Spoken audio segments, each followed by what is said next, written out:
Hello everyone, Alex here. Continue with the Revit from 0 to 100 multi-trade course. I completely forgot about the laundry overhead.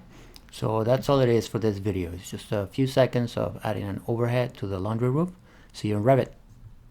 And remember, this video is part of our Revit multi-trade from 0 to 100 course. So if you haven't seen the previous videos, go ahead and watch them now, because if not, you're going to be completely lost. I'm going to give a little bit more overhead to this roof. So I'm going to click here, edit footprint. And then from here to this edge, this is 9 inches. Hit OK.